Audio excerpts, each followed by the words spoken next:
Everyone who comes to Cairo visits the pyramids, and look, they're spectacular. But right in the heart of the city, sitting on a hill that's watched over Cairo for 800 years, is a side of Egypt that most tourists completely ignore. The Citadel, and the two mosques sitting right at its feet. Today, that's exactly where we're exploring, and trust us, we had no idea what was waiting for us inside.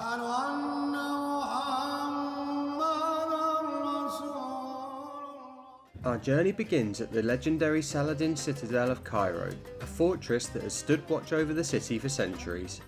Walking through its gates feels like stepping back in time, where rulers once governed and armies once defended the skyline of Cairo. At the heart of it all stands the breathtaking Al-Rafa'i Mosque. Inside, the scale is incredible. Intricate details, grand chandeliers, and a calm that contrasts the chaos of the city below. Yeah. Wow. This is 8 years to make this. That way.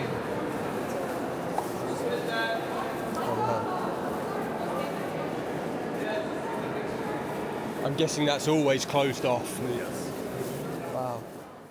One of the main reasons people visit the Citadel, beyond the mosque, is for its incredible panoramic views over Cairo. This place just keeps on going. It's so big. And just a short walk away, a darker piece of history, the Citadel Prison. A place that tells stories of power, punishment, and the realities of life behind these ancient walls. There's someone here. Oh wow. That really puts it into perspective though. Like, how many years ago did they stop using it? Since 1,400. Oh wow, okay. And they stopped. Yeah. Mm-hmm. Wow. Wouldn't fancy that for an overnighter. Airbnb. Leaving the prison behind, it's now time to descend from the Citadel and explore old Islamic Cairo. Next we step into one of Cairo's most fascinating and lesser known gems, the Al-Rafa'i Mosque. This mosque is not only stunning in its design, but it also holds the tomb of Egypt's last king, Farouk I of Egypt. So the people they praying on. Here it's allowed to pray, it's okay. We have a graves on this side. So if the graves inside the mosque itself, it's okay. It's not allowed to pray inside the mosque. Oh, wow. But if it has a separate section, it's okay. It's allowed to pray inside it. Wow. So the mosque is around 20 meters high. But what made this mosque truly unforgettable was something we never expected. A private call to prayer, performed just for us by the Imam. As his voice echoed through the mosque, it was powerful, emotional and completely surreal. One of those travel moments you simply can't plan and will never forget.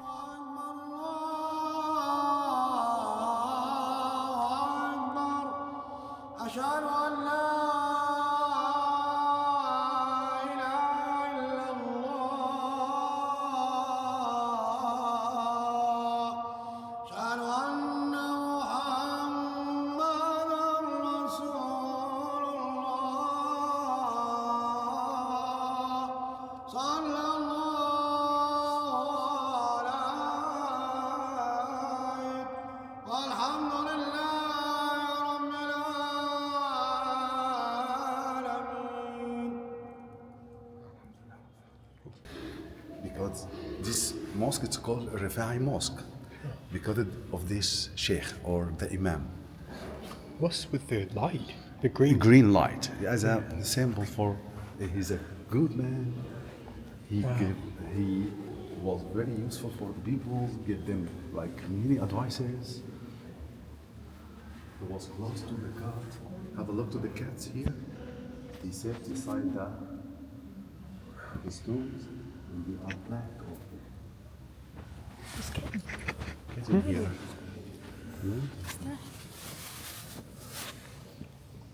They were outside earlier, right? Mm-hmm. Yeah, this one. Yeah. Outside. He died in March in 1965. Wow. And he died young. He really? was like 48 or 49, Wow. something like that. That's amazing. It's amazing. He was the king but lived in Italy. Yeah, you know, Egypt during King Farouk's time, the King Farouk, he was the king of Egypt and Sudan. Okay? Before they split. Yeah. Wow. After the King Farouk, Egypt it's left Sudan. So Sudan it was a part from Egypt. Wow. Yeah. Wow, you can But see it glowing. Yeah. Yeah. It's amazing, isn't it? It's such. Directly across from the Al-Rafa'i Mosque stands another masterpiece, the Mosque Madrasa of Sultan Hassan. Absolutely massive, imposing and beautifully symmetrical, this mosque feels almost fortress-like from the outside, but inside it opens into a peaceful courtyard filled with light and silence. Wow. Here you will see 4 schools to teach the people the 4 doctrines of Islam. So the first one, this is the Malikiya school. It's called Malikiya. And here Shafi'iyya and Hanafiya and Shazliya. So 4 doctrines with the different rules of Islam. So the easiest one, and Egypt it's follow this one, the Hanafiya. So this is the easiest one. So but the rest, we don't use it here in Egypt nowadays. Oh wow. Yeah.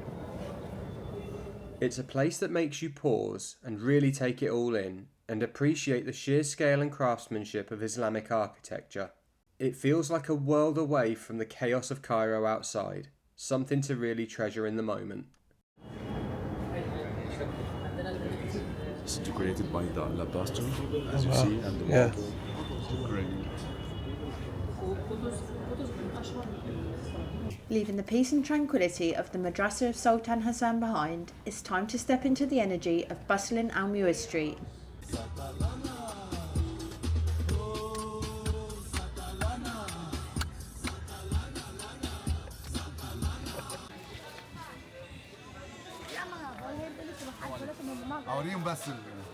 So this is the Egyptian rice. Okay. That makes a big pasta and macaroni. Sure. This is the lentil soup, the lentil, brown lentil. Sure. Yeah. This is the fried onion. Oh, wow. Yeah. Cool.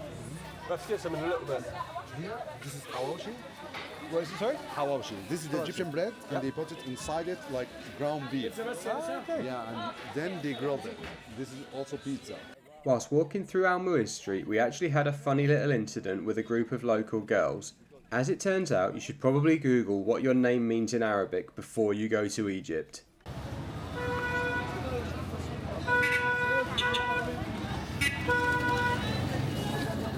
Got to step out of the way for a second. There's a lot going on. Oh, there's a Toyota and another car. Taza? عشان بس ايه. So they have like different sauce. This is sugar, this is Nutella or chocolate, white chocolate, and strawberry.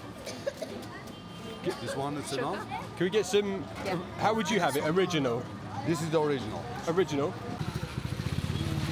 So some Egyptian Zalabia donuts. How are they? It's got syrup and sugar. Yep, syrup and sugar. And Like a fried solid, donut. like a little fried donut.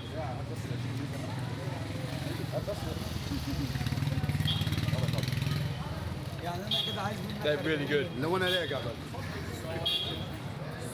Really good. Making our way further into historic Al-Muizz Street, one of the oldest streets in Cairo, it is clear it is one of the most atmospheric areas. The energy here is completely different, buzzing, vibrant and full of life. We find a rooftop cafe overlooking the streets below, order a traditional mint tea and just take it all in. And then, out of nowhere, unbeknownst to us, a traditional Tanura dance begins, a hypnotic whirl of colour, music and movement. The dancer spins endlessly, the vibrant skirts creating a mesmerising blur, telling stories through rhythm and tradition. It's the perfect way to relax and recuperate before we take on more of Cairo. All explored out, it's time to refuel, and there's only one place we're heading. With 5 floors of seating, Koshary Abu Tarek has become an institution, serving up Egypt's UNESCO recognised national dish. How many? There are floors and floors.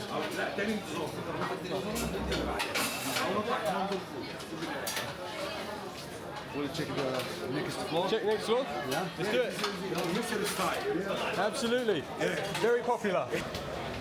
It is crazy busy in here. That can only be good things, because there's tourists, but there are plenty of locals. So I can't complain at that. Oh my days. It keeps going.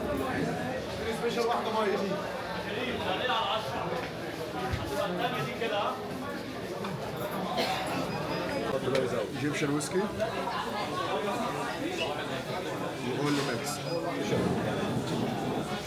Fried onion. Chicken. Enjoy. Super. Thank you. Mix. That's right. She'll do hers. He knows the drill.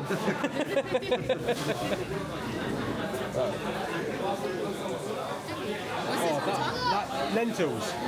They're lentils. Yeah. Pepper and salt. Yeah.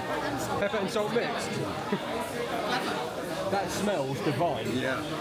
Like, that smells incredible. Get stuck in.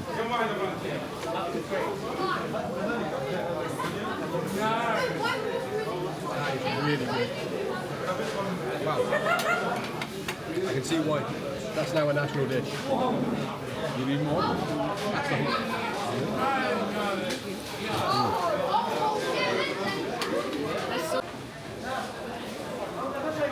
There are 5 floors of people queuing for this for a reason. That is absolutely phenomenal. Such good food.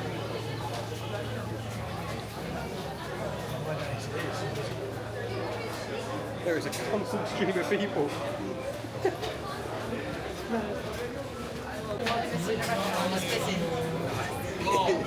Madness. Madness.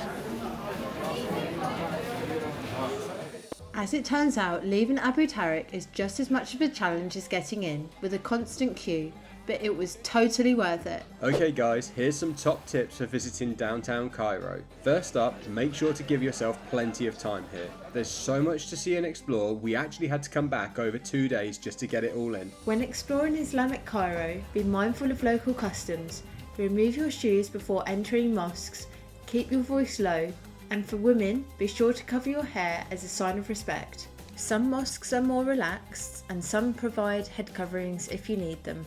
As you wander down Al-Muizz Street, make sure to have some cash on hand. You'll definitely be tempted by the incredible street food and sweet treats, and many vendors don't accept card.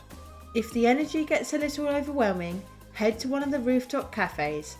It's the perfect place to slow things down with a traditional mint tea or coffee, and if you're lucky, you might even catch a local dance performance. And if you really want to unlock the deeper history and discover hidden gems, consider exploring with a local guide. It can completely transform your experience. There's a version of a day at the Citadel where you take a few photos, tick it off the list and move on. A lot of people do exactly that, but somewhere between the sheer scale of Sultan Hassan and the quiet of Al-Rafa'i, something shifted. Because this isn't the kind of place that shows you history, it's the kind of place that makes you feel it. In the walls around you, in the stone under your feet, in 800 years of a city that just kept going. And then there was that moment. We didn't say anything for a while after that. There wasn't really anything to say. It's not just about what you see here, it's about how it makes you feel. And trust us, this is just the beginning. If today's got you planning your own Egypt trip, or if you want to see everything we've covered, from the Valley of the Kings to the Giza Plateau, the temples of Luxor to the back streets of Cairo, we've got the full series right here. Every location, every tip, everything we'd do differently, it's all in there. Links on the screen right now. If you've got questions about visiting, timings, costs, what to skip, what not to miss, drop them in the comments below, we reply to everyone. And make sure to subscribe so you don't miss what's coming next in the Egypt series. Because Egypt, it's got a lot more to show us, and we're just getting started.